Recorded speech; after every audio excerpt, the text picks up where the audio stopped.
Hey guys, it's Will from EDM Tips, and today I want to show you how to make really original and unique, beautiful chord progressions that move outside and beyond using the notes just from within that key. Now this is really important if you want to stand out, make your music unique, and here's an example of an idea before we apply these techniques and then after.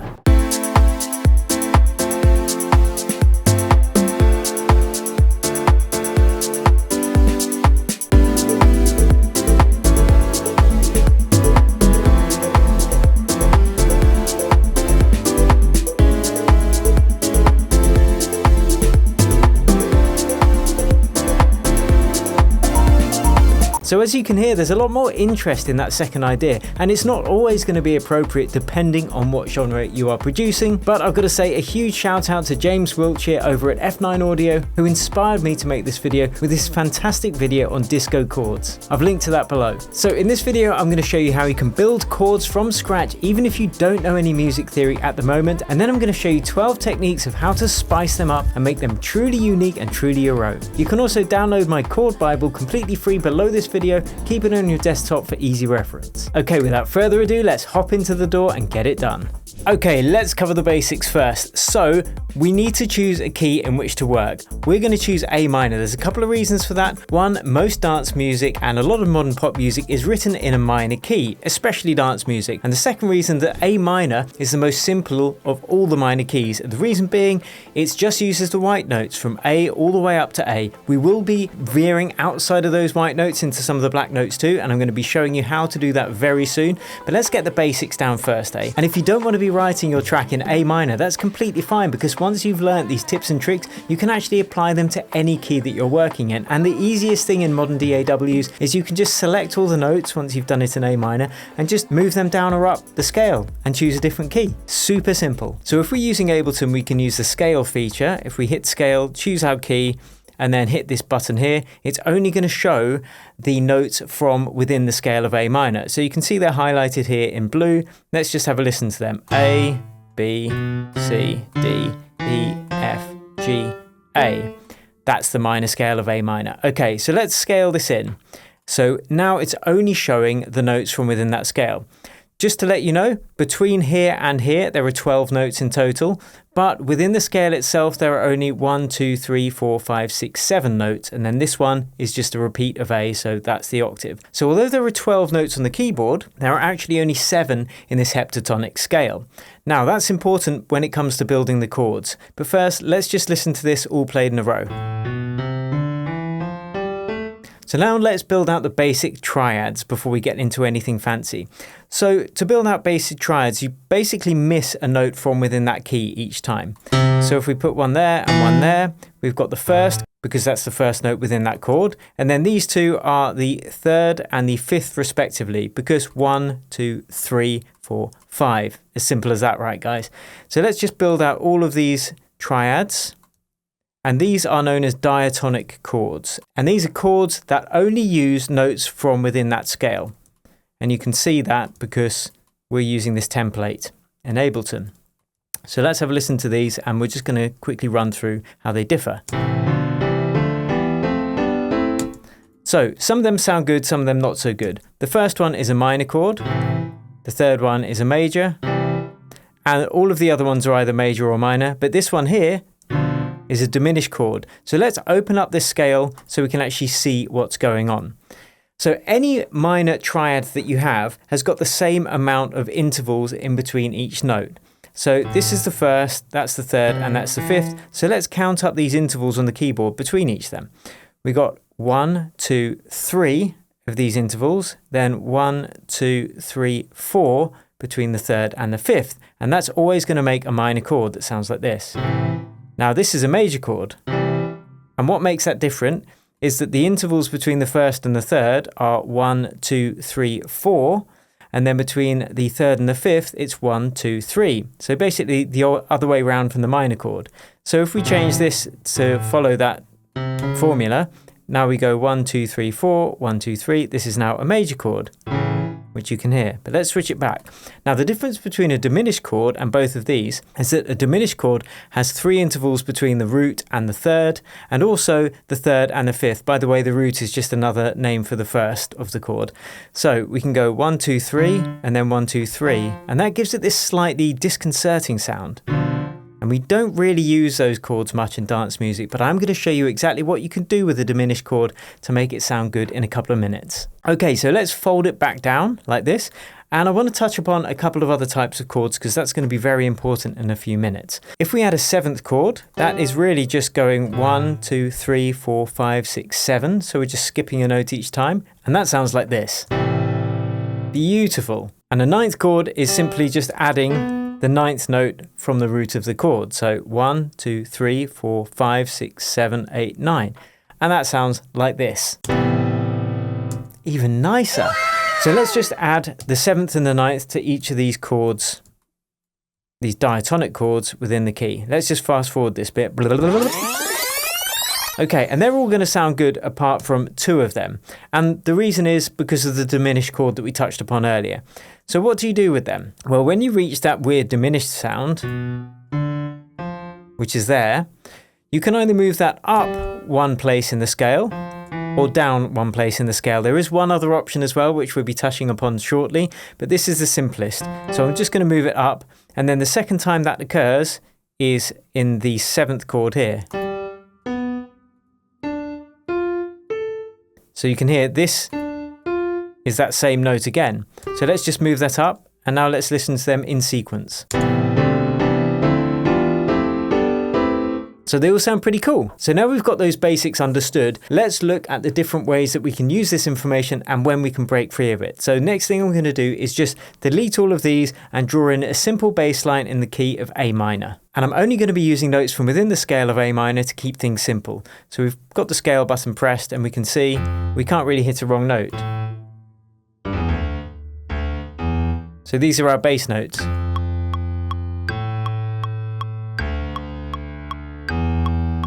Of our chord progression. So now let's add in the basic triads of those or above those. I'm just going to do it an octave up so we can hear the difference between the chords and the bass. There's the 3rd, and there's the 5th. So we can see this is using the exact methodology we just used, and this is a standard chord progression, and it sounds like this.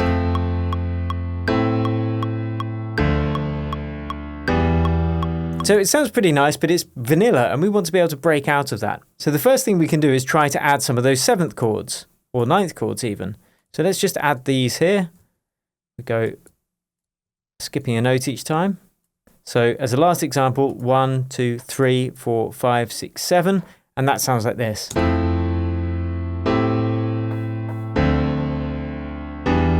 Already sounds way better. Now I want to touch upon a trick I like to use when it comes to chord progressions. I don't really know what this is called, but I just love the way it sounds. So I've deleted all the chords, we've just kept the bass line as it is, and we want to write in the root chord of the key. So yes, our bass line is starting on F, but I want to write in the root chord of the scale in which we're working. So that would just be an A minor triad like this. And before we were following these chords, but I'm just going to repeat this root chord and hear how it sounds, and it's going to add some tension.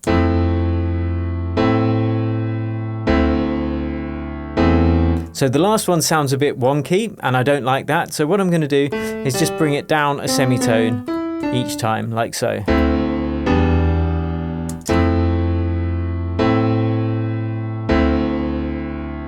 Just a heart melter. So that's a trick I love to use. But still, it's only using the notes from within the scale of A minor. And we want to duck out of that now and start making things a bit more interesting. Now, an easy way to do that is to use what are known as borrowed chords. And where do we borrow them from? Well, we borrow them from the parallel key. And a parallel key is either the major version of that minor scale or the minor version of the major scale if you're working in a major scale. So the parallel key of A minor natural is going to be A major. So I've just switched our Ableton scale function to A major instead of A minor, and let's just work out some of these notes. So same as with A minor, we've got all the notes from A up to A, except we've got some of these black notes in here as well. And this is a major scale. And And you can hear it sounds like that. So let's work out the diatonic chords from here, just the normal triads, using the exact same technique, like so, just missing note each time, counting them up. And then we are going to have the diatonic chords of the scale of A major. And these are the ones that we can kind of chop and change into and bring them in as we see fit. And again, there's a diminished chord in there as well. So we can just do exactly what we did with the A minor scale when we hit a diminished chord, which is move that diminished note up or down one space in the scale. And that sounds better. So let's now rewind back to our chord progression and then start dropping in some of these borrowed chords. And for this, I'm actually going to double the length of our chord progression just so we can make a change the second time through, which is going to add that interest and slightly disco feel to the chords. So we'll keep the minor chords the same going through, like so. Or the seventh chords. And for these last two, we're going to use the borrowed chords from the scale of A major. So I'm just going to take this scale button off and I'll do it manually. So we can just go change these to basically major chords instead of minor chords. So this is a minor seventh. And we'll just change it to a major.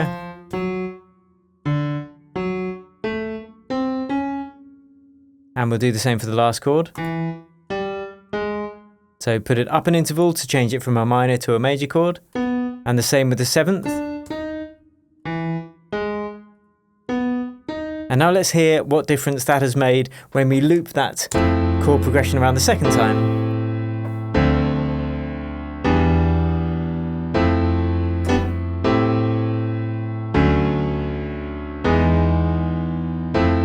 So it just adds a lovely kind of jazzy variation to the progression. Next, I want to talk to you about a really important couple of tools called suspended chords. But before we do that, let me know in the comments if you're finding these useful so far. If you'd like me to go more in depth with specific music theory topics, do let me know in the comments below this video. Okay, let's continue. All right, so I'm going to get rid of the seventh chord from each of these, just to keep it simple. Now, a suspended chord is when you move the third of the chord, so remember first, third, fifth, either up or down one place in that scale. So I'm going to just press the scale button again to keep things simple. So a sus4 would be if you push this third up to the fourth position like this, and it sounds like this. So it just adds some tension and a need for some resolution, which is, as we mentioned earlier, very important with chord progressions. So that's a sus4 chord. And a sus2 chord is when you move this third note, this third position down to the second, and that sounds like this. So both of those resolve really nicely back to the standard chord.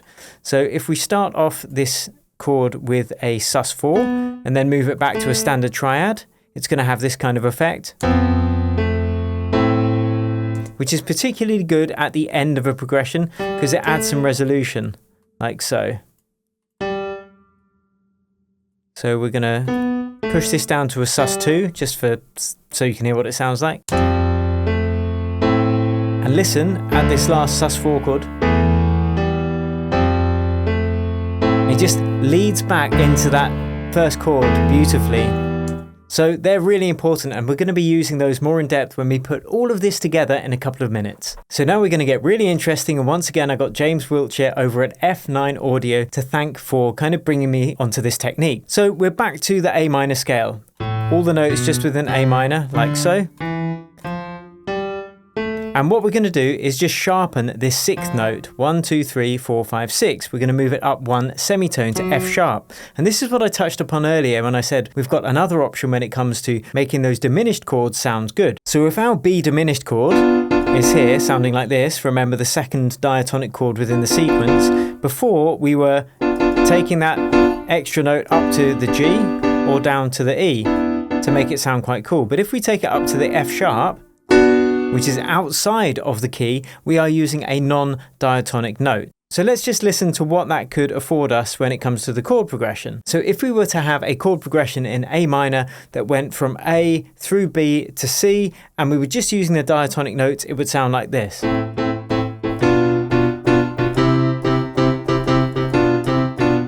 And that second chord is the one that sounds dodgy because it's a diminished chord. So if we use this rule and we take that sixth of the scale, 1, 2, 3, 4, 5, 6, and just sharpen it, let's try that same chord progression but using that new key instead.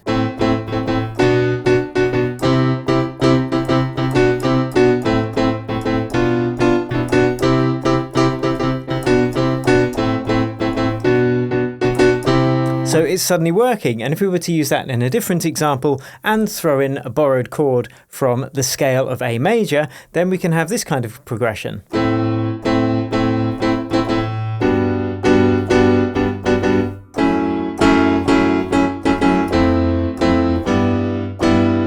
Beautiful, and that's when we can really start getting interesting. Okay, so the next tip I want to show you for moving outside of the scale when it comes to making chords is much in the same vein as the last one when we sharpen that sixth, but all we're going to do now is sharpen the seventh. And many of the chords that you come up with using this will actually be borrowed chords from the key of A major anyway. This is just a different way of thinking about it.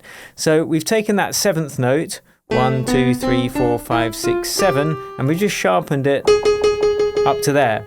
And this isn't used so much in dance music. It creates quite an epic sound, but let's just have an idea about what that might sound like if we do move up to that G sharp instead of using a G. And it's always worth remembering these are borrowed chords, so we can move from using a G to another chord where we're using the G sharp. We don't just have to use the G sharp in our chord progression because this is what creates that extra movement. So let's have a listen to what we could come up with.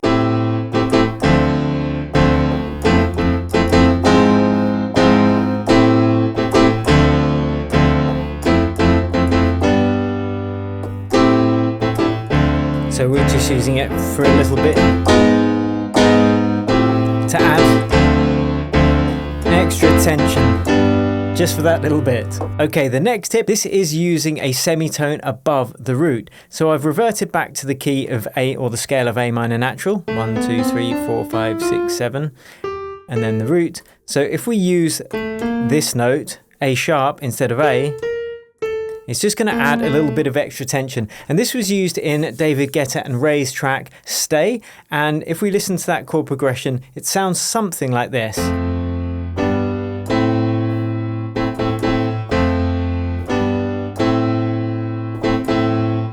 And then the last time through, we'll add that semitone.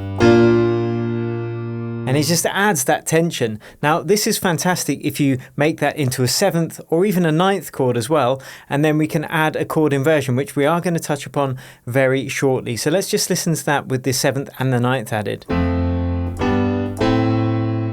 Here we go. Nice.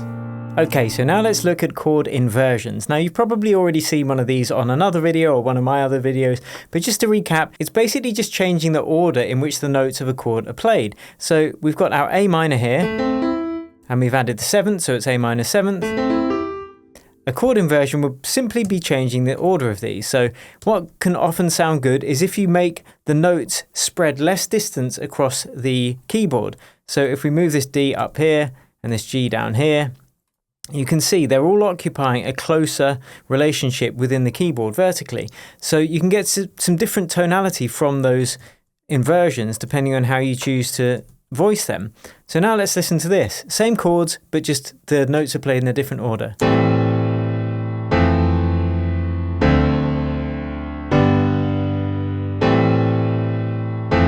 So sound much richer because they're very close together. Now, if you were to just play these two notes next to each other, it would sound horrible. But with the context of the bass and the other notes in the chord, it kind of makes sense to the ears. So that's chord inversions. Okay, now I want to touch upon a trick called slash chords. They're not really a trick, it's just a type of chord. And this is more a way of actually writing it than anything else, because a slash chord is really a chord inversion. But it's when the root note of the bass doesn't match up with the root note of the chord. So this would be a slash chord. So if this is G minor, or G major, sorry, it would be written G major slash and then A, because A is the bass note.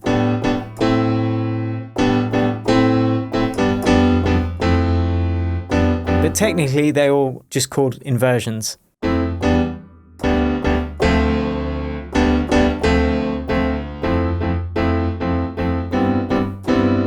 So I'm just going to program in a normal chord progression with standard triads, and we're going to apply each of these techniques so you kind of start to understand them a bit more. Okay, so we have our scale of A minor. Just the white notes from A up to A. Let's just play in a normal chord progression as we did before. Just with triads.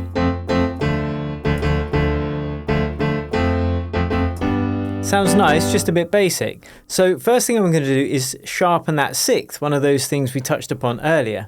So instead of the F, we're going to move it to that F sharp, remember? So let's have a listen to that now.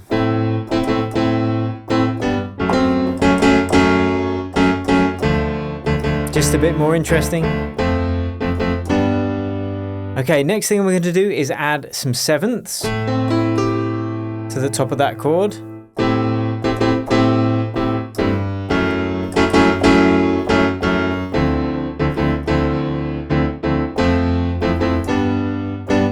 Okay, now I'm going to add a slash chord at the end. So instead of the standard, we're going to be finishing just to add a little bit more tension. So altogether, now that sounds like.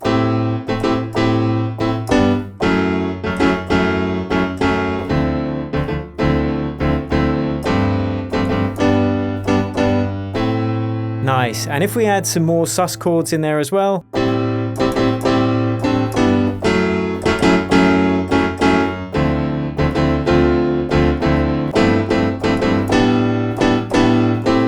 And the last chord, we can add one of these, taking the root note up a semitone. See how that sounds.